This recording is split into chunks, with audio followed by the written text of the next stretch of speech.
ज्ञान गंगा स्टडी में एक बार आपका पुनः स्वागत है। आज आपको रासायनिक समीकरण के बारे में बताया जाएगा।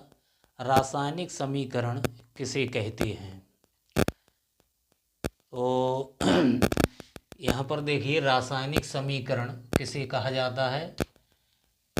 अंग्रेजी में इसको केमिकल इक्वेशन, किसी रासायनिक अभिक्रिया को प्रतीकों तथा सूत्रों द्वारा व्यक्त करने के संक्षिप्त रूप को रासायनिक समीकरण कहते हैं। उदाहरण के लिए यहाँ पर हम मैग्नीशियम लेंगे। ऑक्सीजन के साथ मैग्नीशियम की क्रिया कराएंगे। मैग्नीशियम ये धातु है, ऑक्सीजन गैस है, तो मैग्नीशियम ऑक्साइड बनता है। इस प्रकार से ये रासायनिक समीकरण है। रासायनिक समीकरण में क्या होता है? भाग लेने वाले जो पदार्थ होते हैं उनको हम अभिकारक कहते हैं। बनने वाले जो पदार्थ होते हैं उसको उत्पाद कहते हैं। रासायनिक समीकरण को हम किस तरह से लिख सकते हैं या इसकी विधि क्या है? तो रासायनिक समीकरण लिखने की विधि किसी भी रासायनिक अभिक्रिया को निम्न पदों में लिखा जाता है।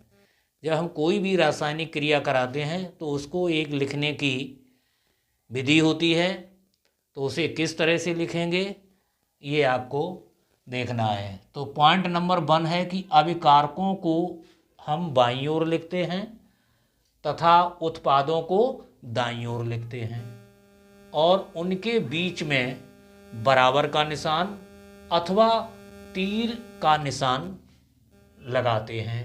जैसे यहाँ मैग्नीशियम है, ये ऑक्सीजन है, और इन दोनों के साथ में जो क्रिया होती है वो क्रिया होने के बाद मैग्नीशियम ऑक्साइड बनाती है। तो मैग्नीशियम प्लस ऑक्सीजन ये आपके बाईं ओर हैं। दाईं ओर जो बनने वाला उत्पाद है वो मैग्नीशियम ऑक्साइड है। दूसरा पॉइंट आता है कि परमाणु अभिक्रिया में नष्ट नहीं होता है। परमाणु अभिक्रिया में नष्ट नहीं होता है, अतः समीकरण के दोनों ओर परमाणुओं की संख्या कैसी होनी चाहिए? बराबर। परमाणुओं की संख्या बराबर होनी चाहिए। जैसे यहाँ मैग्नीशियम के कितने परमाणु हैं? 2 परमाणु। ऑक्सीजन के कितने परमाणु हैं? 2 परमाणु। अब आपका ये बना क्या है? Magnesium oxide. तो 2 मैग्नीशियम के थे, 2 ऑक्सीजन के थे, तो 2 इसमें 2 का गुणा हो गया है, तो 2MgO मैग्नीशियम ऑक्साइड। तो इधर भी परमाणुओं की संख्या बराबर है और इधर भी परमाणुओं की संख्या बराबर है। तीसरा पॉइंट आता है, यदि उत्पाद गैसीय अवस्था में होता है तो उत्पाद के आगे ऊपर की ओर तीर का निशान लगा देते हैं। अगर हमारा बनने वाला पदार्थ गैस की अवस्था में है तो उसे एरो के द्वारा ऊपर की तरफ निशान लगा दिया जाएगा। यदि उत्पाद अवक्षेप के रूप में होता है, अवक्षेप यानी तली में बैठता है, तो उत्पाद के आगे उल्टा तीर यानी उल्टा निशान लगा देते हैं। जैसे कैल्शियम कार्बोनेट। कैल्शियम कार्बोनेट को जब हम गर्म करते हैं तो हमें चूना प्राप्त होता है, जिसे रसायन की भाषा में कैल्शियम ऑक्साइड कहते हैं, plus carbon dioxide. Carbon dioxide क्या है? ये गैस है, इसलिए इसे ऊपर एक तीर के द्वारा इंगित कर दिया गया है।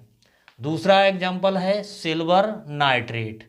सिल्वर नाइट्रेट पर सोडियम क्लोराइड की क्रिया करते हैं तो हमारा सिल्वर क्लोराइड और सोडियम नाइट्रेट प्राप्त होता है। सिल्वर क्लोराइड क्या है? ये एक अवक्षेप के रूप में हमें मिलता है, इसलिए इसमें ये निशान उल्टी तरफ लगाया जाएगा।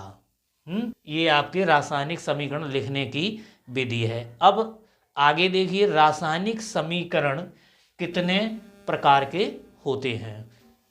रासायनिक समीकरण के प्रकार, समीकरण दो प्रकार के होते हैं। समीकरण दो प्रकार के होते हैं। नंबर एक, असंतुलित समीकरण।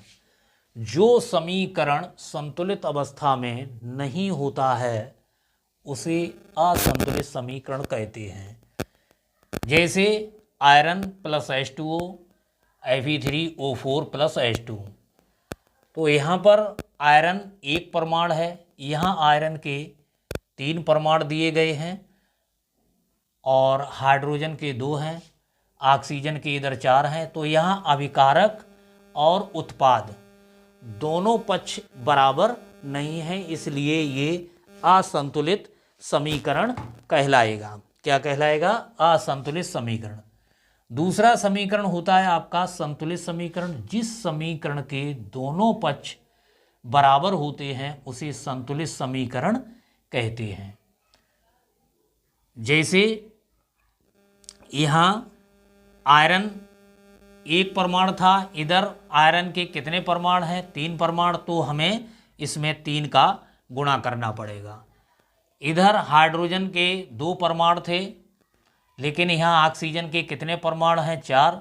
तो हमें ऑक्सीजन के परमाणुओं की संख्या को बराबर करने के लिए पानी के अणु में 4 का गुणा करना पड़ेगा।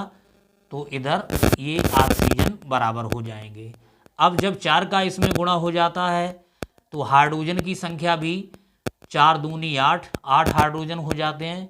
तो यहाँ हाइड्रोजन में हम जो है 4 का गुणा कर देंगे, तो इस प्रकार से ये बैलेंस हो जाएगा।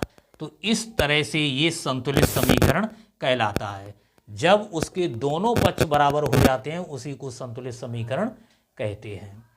इस तरह से ये आपका फर्स्ट चैप्टर विज्ञान का समाप्त होता है। पूरा वीडियो देखने के लिए जो है धन्यवाद।